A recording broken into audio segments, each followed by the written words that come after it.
함께 보실 말씀은 구약성경 예레미야 애가 1장 12절에서 22절까지의 말씀입니다. 예레미야 애가 1장 12절에서 22절까지의 말씀입니다. 지나가는 모든 사람들이여, 너희에게는 관계가 없는가? 나의 고통과 같은 고통이 있는가 볼지어다. 여호와께서 그의 진노하신 날에 나를 괴롭게 하신 것이로다. 높은 곳에서 나의 골수에 불을 보내어 이기게 하시고 내 발 앞에 그 물을 치사 나로 물러가게 하셨으며 종일토록 나를 피곤하게 하여 황폐하게 하였도다. 내 죄악의 멍에를 그의 손으로 묶고 얽어 내 목에 올리사 내 힘을 피곤하게 하셨으며 내가 감당할 수 없는 자의 손에 주께서 나를 넘기셨도다. 주께서 내 영토 안에 나의 모든 용사들을 없는 것 같이 여기시고 성애를 모아 내 청년들을 부수심이여 처녀 딸 유다를 내 주께서 술틀에 밟으셨도다. 이로 말미암아 내가 우니 내 눈에 눈물이 물같이 흘러내리며 나를 위로하여 내 생명을 회복시켜 줄 자가 멀리 떠났음이로다. 원수들이 이김에 내 자녀들이 외롭도다. 시온이 두 손을 폈으나 그를 위할 자가 없도다. 여호와께서 야곱의 사방에 있는 자들에게 명령하여 야곱의 대적들이 되게 하셨으니 예루살렘은 그들 가운데에 있는 불결한 자가 되었도다. 여호와는 의로우시도다. 그러나 내가 그의 명령을 거역하였도다. 너희 모든 백성들아, 내 말을 듣고 내 고통을 볼지어다. 나의 처녀들과 나의 청년들이 사로잡혀 갔도다. 내가 내 사랑하는 자들을 불렀으나 그들은 나를 속였으며 나의 제사장들과 장로들은 그들의 목숨을 회복시킬 그들의 양식을 구하다가 성 가운데에서 기절하였도다. 여호와여 보시옵소서. 내가 환난을 당하여 나의 애를 다 태우고 나의 마음이 상하오니 나의 반역이 심히 크미니이다. 밖에서는 칼이 내 아들을 빼앗아 가고 집 안에서는 죽음 같은 것이 있나이다. 그들이 내가 탄식하는 것을 들었으나 나로 위로하는 자가 없으며 나의 모든 원수들은 내가 재난 당하는 것을 듣고 주께서 이렇게 행하신 것을 기뻐하나이다. 그러나 주께서 그 선포하신 날을 이르게 하셔서 그들이 나와 같이 되게 하소서. 함께 읽겠습니다. 그들의 그들의 모든 모든 악을 악을 주 주 앞에 앞에서 가지고 오게 하시고 나의 나의 모든 모든 죄악들로 죄악들로 말미암아 말미암아 내게 내게 행하신 행하신 것 것 같이 같이 그들에게 그들에게 행하옵소서. 행하옵소서. 나의 나의 탄식이 탄식이 많고 많고 나의 나의 마음이 마음이 병이 병들었나이다. 들었나이다. 아멘. 오늘도 말씀 안에 머물면서 하나님의 뜻을 따라가는 은혜로운 하루가 되시기를 소망합니다. 에레미야 애가라는 제목에서 보이는 것처럼 에레미야 애가는 슬픔의 시, 슬픔의 노래가 가득한 말씀입니다. 특히 오늘 본문에서는 이 시온이라는 그 도시의 또 지역의 이름을 의인화하여서 1인칭으로 주로 이야기를 많이 하는데 우리 먼저 12절 말씀을 같이 한번 읽겠습니다. 지나가는 모든 사람들이여, 너희에게는 관계가 없는가?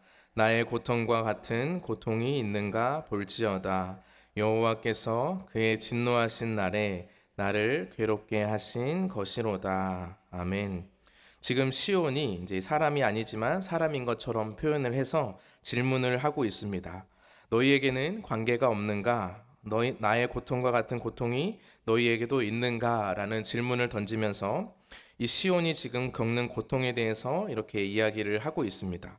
우리는 이 예레미야나 열왕기야 말씀을 통해서 살펴본 것처럼 지금 이 시온을 상징하는 남유다의 예루살렘은 무너지고 바벨론에 의해서 처참하게 공격을 당했습니다. 그로 인해서 이 상황에 대해서 지금 시인이 그리고 선지자가 12절 마지막에 이렇게 진단을 하고 있습니다. 여호와께서 진노하셨고 그 진노하신 날에 나를 괴롭게 하신 것이로다라고 이야기를 하고 있습니다. 우리는 뒤에서도 계속 보겠지만 주께서라는 표현이 반복되면서 이 모든 일이 남의 탓이 아니라 바로 나의 탓이고 나의 죄 때문이다라는 것을 인정하는 것을 볼 수 있습니다. 그럼에도 불구하고 지금 계속해서 겪는 이 고통에 대해서 여러 가지 모습으로 표현을 하고 있습니다. 13절 말씀에서는 이렇게 이야기를 하고 있습니다. 높은 곳에서 나의 골수에 불을 보내어 이기게 하시고 내 발 앞에 그물을 치사 나로 물러가게 하셨으며 종일토록 나를 피곤하게 하여 황폐하게 하셨도다라고 말하고 있습니다.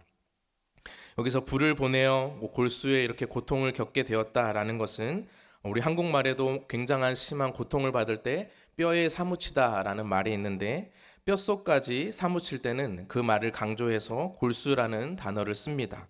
오늘의 시인도 그와 마찬가지로 뼛속 깊은 곳까지 이 골수까지 고통이 들어와서 나를 힘들게 하고 있다. 그리고 내 발 앞에는 그물이 있어서 나는 꼼짝달싹 못해서 그곳에서 도리어 너무나도 힘들고 피곤하고 황폐하게 되었다라는 것을 이렇게 시인이 고백하고 있습니다. 또 14절에서는 극심한 고통의 이유에 대해서 다시 한번 이야기하고 있는데 내 죄악의 멍에를 그의 손으로 묶고 얽어 내 목에 올리사 내 힘을 피곤하게 하셨으며 내가 감당할 수 없는 자의 손에 주께서 나를 넘기셨도다라고 이야기를 하고 있습니다.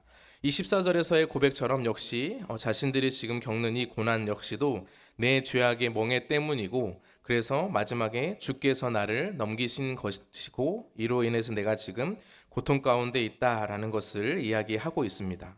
그래서 이 고통 가운데 넘겨진 그 내가 감당할 수 없는 자라는 것은 앞에서 말씀드린 대로 바벨론을 가리키는 표현이고 그래서 바벨론에 의해서 내가 지금 이렇게 힘들게 하나님의 죄의 심판을 받고 있다라고 이야기를 하고 있습니다. 그래서 선지자는 또 계속해서 15절과 16절에서 그 고통이 또 얼마나 극심했는지를 이야기하고 있는데 우리 15절과 16절 한번 같이 읽겠습니다. 주께서 내 영토한 나의 모든 용사들을 없는 것 같이 여기시고 성회를 모아 내 청년들을 부수시며 처녀 딸 유다를 내 주께서 술틀에 밟으셨도다. 이로 말미암아 내가 우니 내 눈에 눈물이 물같이 흘러내리며 나를 위로하여 내 생명을 회복시켜 줄 자가 멀리 떠났음이로다. 원수들이 이김에 내 자녀들이 외롭도다. 아멘. 이 말씀을 보면 예루살렘에 용사들이 있지만 그 용사들은 힘없이 고통당하는 이들에 의해서 무너지고 또 청년들과 또 모든 나라에 상징하는 유다 역시도 술틀에 짓이겨지는 포도처럼 완전히 짓밟혀지고 멸망을 당하였다라고 이야기를 하고 있습니다.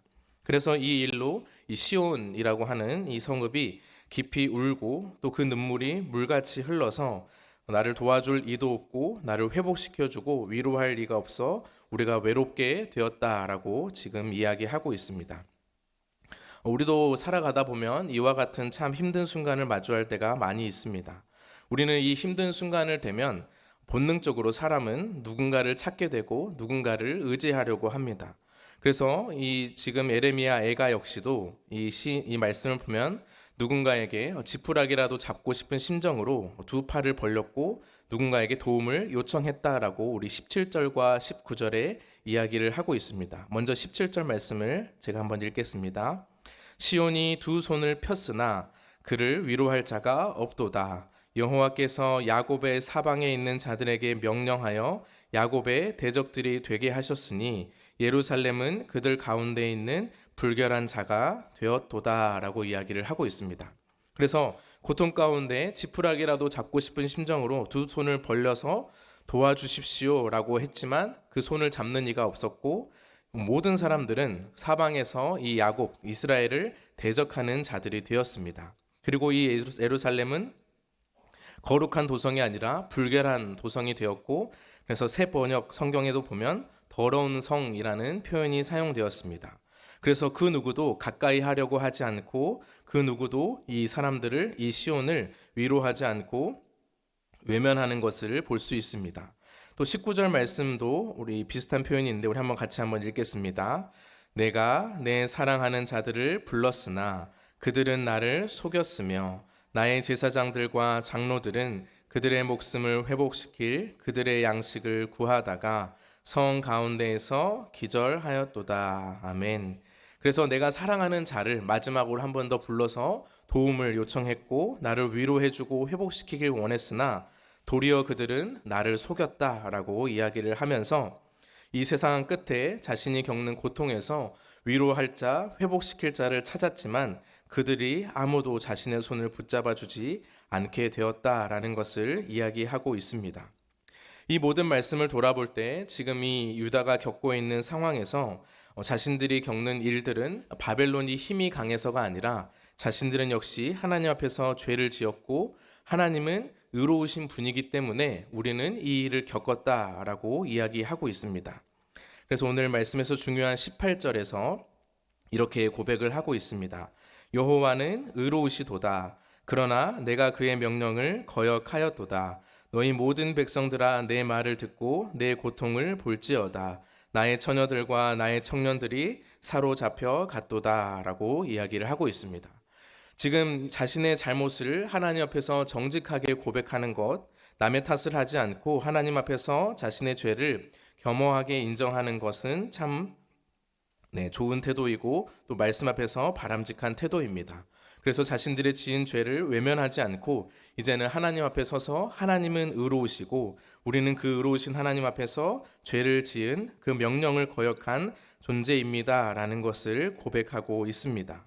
그러므로 이렇게 시인이 그리고 선지자가 하나님 앞에서 자신들의 죄를 고백하고 또 하나님의 의로우심을 고백하면서 다시 한번 또 하나님께 구하는 것이 있습니다. 그것이 이제 20절부터 22절까지의 마지막 단락에 보면 그 하나님의 의로우심이 우리에게만이 아니라 우리를 공격하는 바벨론과 같은 온 열방 가운데도 임하게 하여 주시옵소서라고 고백하고 있습니다.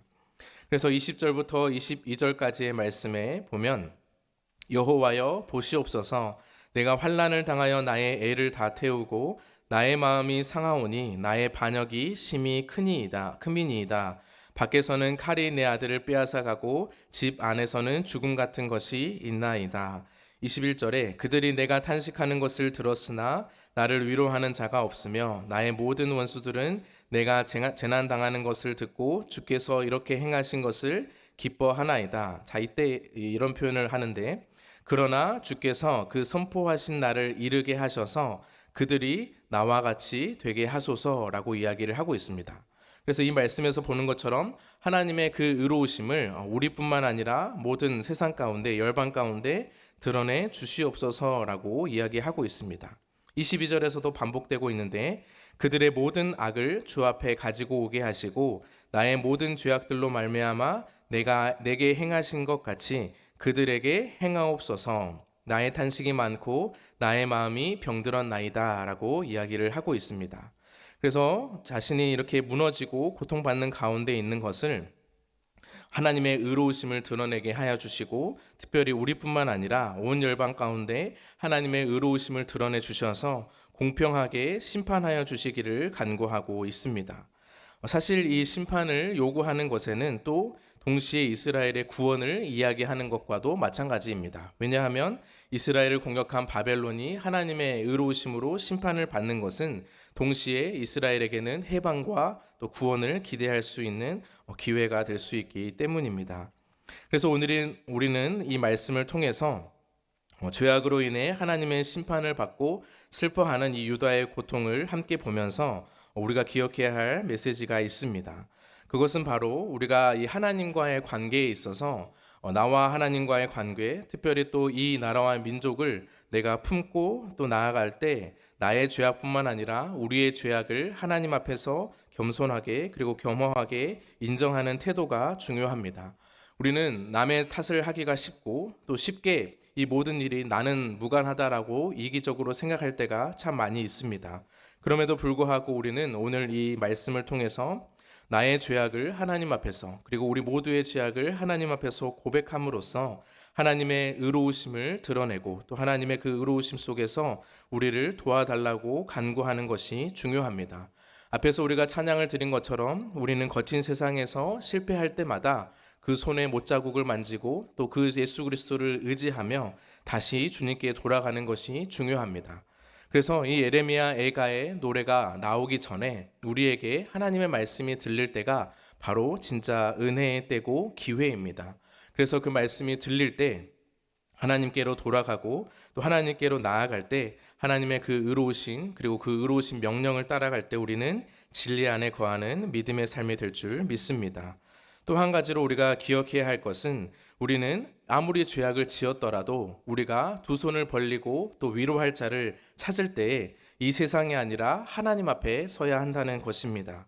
우리는 무슨 일이 있어도 넘어지고 또 계속해서 죄를 지을지라도 그럼에도 불구하고 우리는 하나님 앞에 서서 그 하나님께 기도하고 탄식하고 간구하는 것이 중요합니다. 우리는 이 세상 가운데 우리에게 도움을 줄 이 세상 가운데 많은 사람들이 있고 힘을 가진 자들이 있지만 우리는 무엇보다 하나님의 성품에 기대어 기도하는 것이 중요합니다. 하나님은 우리에게 긍휼을 베푸시기를 원하시며 노하기를 더디하시며 자비와 은혜가 풍성하신 그 하나님이심을 믿고 우리는 오늘 주어진 삶에서도 끝까지 그 하나님 앞에 서서 하나님의 그 성품을 의지하고 또 하나님께 기도할 때에 하나님이 주시는 은혜와 평강이 우리의 삶과 또 우리 가정과 우리 나라 가운데 가득하게 될 줄 믿습니다. 그래서 이 말씀을 믿고 우리는 다시 한번 죄를 짓고 또 넘어질지라도 하나님 앞에 서서 하나님의 성품을 기억하고 또 하나님의 말씀 안에 거하는 저와 여러분이 되기를 축복합니다. 기도하겠습니다.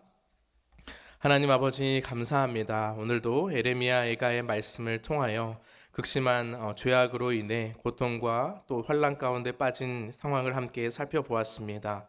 하나님 아버지 그 고통 가운데에서도 여호와 앞에 정직하게 섰고 또 그 앞에서 자신의 죄악을 고백한 것처럼 우리가 이 세상에 살면서 여전히 부족하고 연약하고 악함이 많지만 그럼에도 불구하고 우리가 늘 공의로우시고 의로우신 하나님 앞에 섬으로써 하나님의 의가 또 예수 그리스도를 통하여 주어지는 것을 믿음으로 나아갈 수 있도록 인도하여 주시옵소서. 그래서 하나님 우리가 살아가는 그 모든 삶의 자리 그 순간마다 우리가 세상을 의지하는 것이라 세상을 의지하지 않고 오직 의로우신 그리고 하나님의 그 성품에 기대어 기도하며 하나님의 도우심을 구하며 나아가는 모든 초청의 성도들 되게 하여 주시옵소서. 그래서 하나님 우리의 죄악뿐만 아니라 또 이 나라의 이 민족의 죄까지도 품고 기도하며 하나님의 긍휼을 구하며 나아가는 믿음의 사람 되게 하여 주시옵소서. 오늘의 삶 가운데도 그 하나님의 은혜를 경험하며 또 그 은혜를 또 흘려보내며 이 말씀 안에 거하는 믿음의 삶을 살아갈 수 있도록 오늘도 충만하게 역사하여 주시옵소서.